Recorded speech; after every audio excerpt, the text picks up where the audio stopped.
Hey guys, so I just posted a video of Lori Ladd, which she speaks about this, what I'm gonna talk right now, 10 times better than me.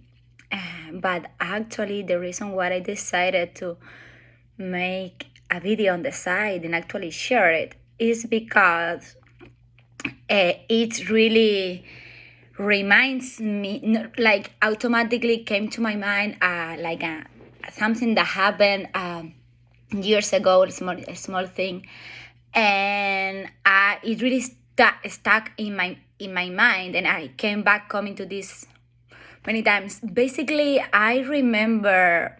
So this is about freedom, and I remember I am in the elevator and I meet one of my mentors at this time, and he is for me, one of the most amazing neurosurgeons that exist in the world. I mean, this is how I see him, not just because of his skills, but mindset. He's a truly renaissantist person and a visionary, and really has a really broad vision of humanity. And I think that the fact that why he's such an amazing neurosurgeon is just not because of a skill set, but because of his renaissance vision and art. Well, so I said to him, "Oh yes, I'm free because I finished step 2 CS, or I finished step 1, and now I am free." And he's like, "You are not free. Freedom is an illusion." And I was like, "Okay." I mean, it really didn't surprise me, the sentence of freedom is an illusion, or as something kind of like new, because I was like, okay, from which perspective should I take this? Or from which perspective is he telling me? Because I kept like thinking about this over and over again. Because I was like, okay, if he's telling me this from the perspective that we live in a society that in reality, in one way or another, we are controlled in a very subjective way, then yes, freedom is an illusion. But at the end, I am free because I am free in my mind. I have freedom of thought, right? Technically. It seems that even some freedom of thought might be an act of disobedience. Just be careful. I'm so like, yeah. So, well, I have freedom of thought. That's what I was thinking. But then I was like, well, do I really have freedom of thought? Which of my thoughts, beliefs, and emotions are actually being conditioned? So until which point am I free? And like I keep kind of like ruminating about this over and over again over the years, like just for a while, and coming back to this, and kind of like wanted to make a video reflecting about this a couple of times, but I really didn't have something that sticked with me about this. And just the way I am seeing freedom right now, it's like we are not free in the sense of we are slave in the 3D reality illusion, which is very dense, which is a reality where we live, let's say, driven by our ego, and our ego is constructed from our. Actually, I'm keep missing, but I read a book or something about the spirituality that said that technically in the evolution of humans beings, the ego will be designed to die. It's initially like a mechanism of defense or survival initially, but according to this, that I don't remember where I read it, it said that the ego should have been designed to die into adulthood area, but because from 0 to 7 years we live experiences that shape our personality or experiences, and in many cases micro traumas, which in other time we can talk about traumas, because like even small things, small sentences or small things that happen in our childhood or that we see around society, conditioning beliefs and stuff like that, influences and start building our ego. The ego really stayed. That's a little bit what is said. Independently of what is true or not, the reality is that we start building ideas, beliefs, constructions, and deep base state emotions that ultimately stick with us. And if we put that together, that is internal, together with society machinery that is already going from many point of views and perspective coming into us, is really limiting our freedom. And so just think about that. Are you free when you want to express, or when you feel something and you cannot express it? Are we be really free when deep inside of hearts we want some desires and we may not even able to actually acknowledge them? We may not be able actually to look at them, even less dare to make them happen. Are we really being free? Let's say that no, I do whatever I want. I always do whatever I want, and I don't really feel control, or I don't really feel the lack of freedom because I really can do whatever I want. Well, until which point our beliefs are really ours? I mean, this is very crazy technically if we see this from a 3D mechanistically pure perspective, and useless and waste of time to think about this, because there is not really a solution, right? It's like stepping around.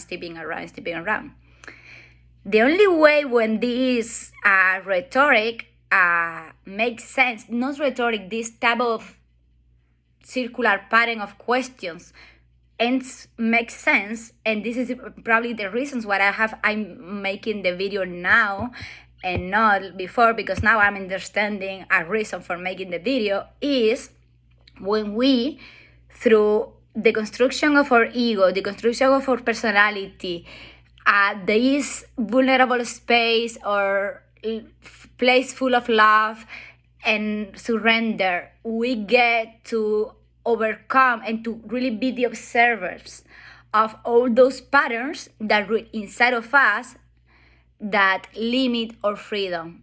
And that cannot be done just from a mental place. It's something bigger. It really requires an openness state, a state of surrender, a state of breaking the polarity and being able to focus on the bigger picture. I always like to say this, so if you put this in a shape, kind of like that something in a place that see the shapes, some people will see this, so they may see this is just like this figure, but other may see this, which is truth. Both are truth. Only when we see from a bigger perspective, you can see the whole picture.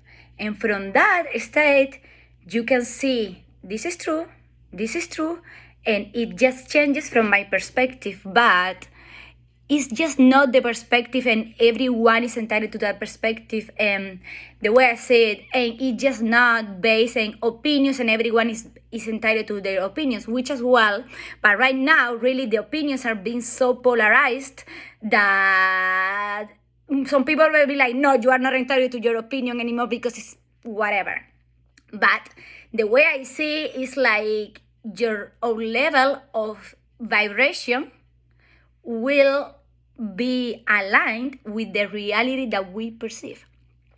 So the reality that we perceive is always true, but it's also going to be in the same vibration of our level of vibration. And that is how we are, our soul is able to express in itself how much we are connected with ourselves and which is our primary emotion. So because if our primary emotion is lack, we are going to see reality from a place of lack. If our primary emotion is is fear, we are going to see something, and this is going to generate fear on us. I was talking today to a friend, and we were talking about this problem that we empaths have. Unhealed as empaths. So we empaths have a problem, which is like we love so much, we feel so much that literally we can feel other emotions and like take it to ourselves. And she was telling me this to myself, to me, and because I know that and I have been there, what I told her was like, you need to realize that it's true, this is a characteristic that we as empaths have, but at the same time, is a reflection that we are not healed. Because the moment that other situations, emotions, we take them from themselves because we really have that capacity of deeply feeling for others. And it hurts us so much,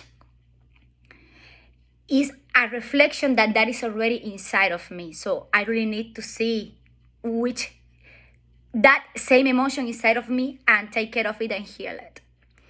And I can make it fact. I actually thinking about, like times in my life when I see external situations where I really felt so deeply about them and I thought that I was just a good person, such a good person, that's why I felt so much. No, I was so unhealed. That was actually the problem behind.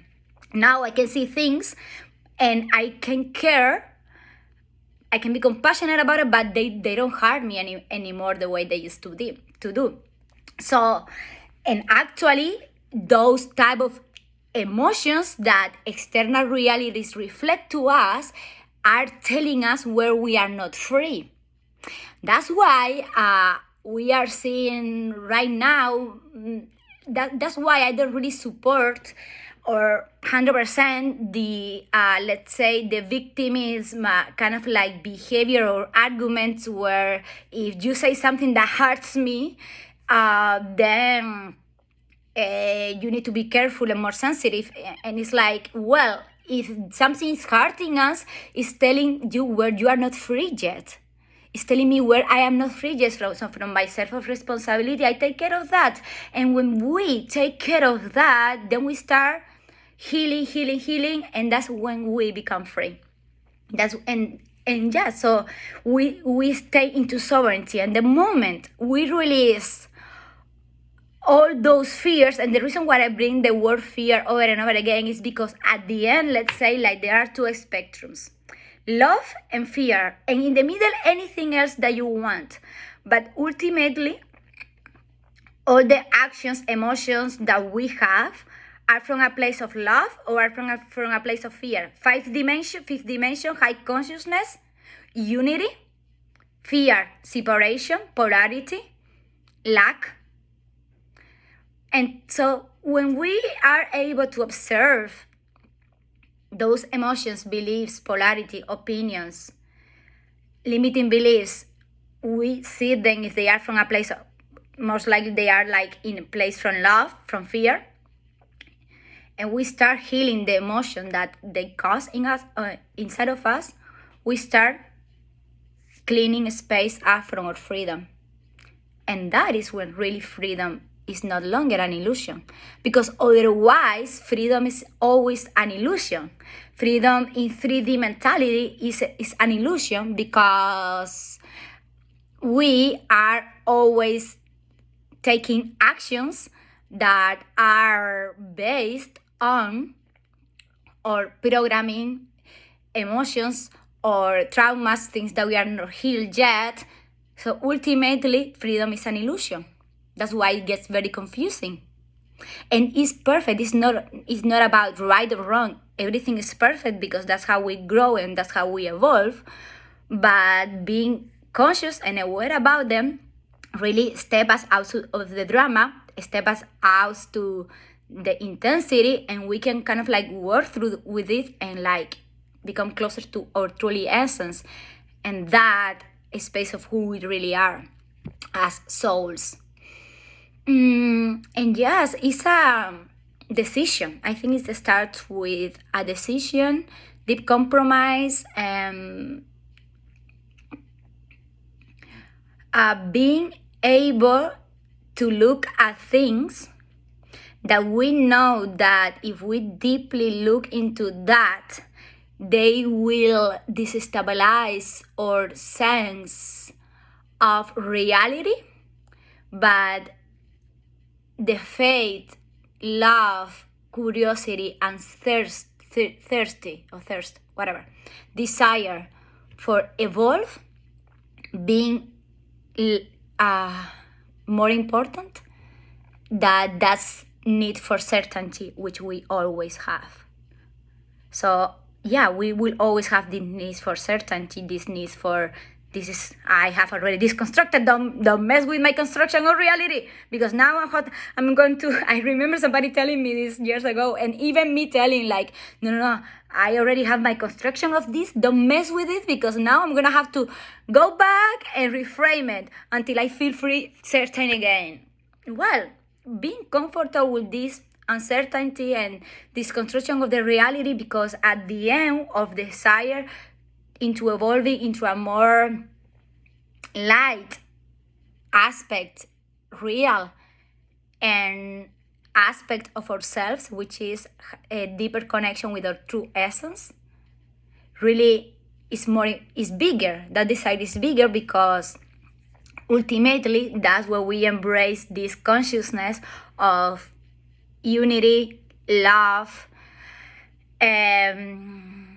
we step out of polarity. And the thing is, the times that are coming right now, 2021 is going to be even worse than 2020. So 2020 was just like a sample of what is coming. The polarity is going to increase. And we end up finding that the communication may be very difficult. And what if that happens with people that you really love? There's no point, right? So, and at some point, because it was difficult, but at some point, before you were like, okay, we don't speak about this, but at some point it maybe get so polarized that it's really very difficult to find common grounds, unless we start actually doing this inner work and inner transformation, that we really can tap into this unity consciousness. And it's a path, but yeah, that's where we are going, and that's what is really being necessary for navigating this 2021. And I know I'm sounding like very crazy, like, oh, this is gonna happen, whatever. But yes, it's just like some of us really literally can feel two realities, and both are valid, both are very true, both are very real. At the end, it's just, okay, these two realities are real, with which, sorry, got cut because I received a phone call. So I was saying, it's just like, yes, both realities are real, and maybe we can play among them for a while, most likely, but ultimately, in every now moment, we need to start making the decision which type of frequency, vibration, and type of consciousness and type of emotions I want to hold here and now. And I'm just actually remembering a piece of conversation that I also just have with another friend. She was like, because I was feeling that I was not having control over my life, and I realized that I could have control in my life. And then I was like, but which type of control are you meaning? And she was actually referring just control over in the here or in the now. Yes, that type of control, that's the type of control that we really want. I have control, ownership, and sovereignty here and now over the emotions that I want to feel, the vibration I want to hold, the type of thinking pattern I want to experience. And ultimately, we will be able to have that level of control the more inner work we do in ourselves, because long-term control is really an illusion. Is really an illusion, and that is something that most of us actually know in 3D, or we just literally get to that realization at some point in our lives. But yeah, so from the here and the now is where we really exert our freedom, and the freedom starts by being fully responsible on which frequency, vibration, and emotions we want to hold, and that what type of consciousness we want to align with. Okay, bye, beautiful Neurofaniers. You have a beautiful end of your week. Bye, see you soon.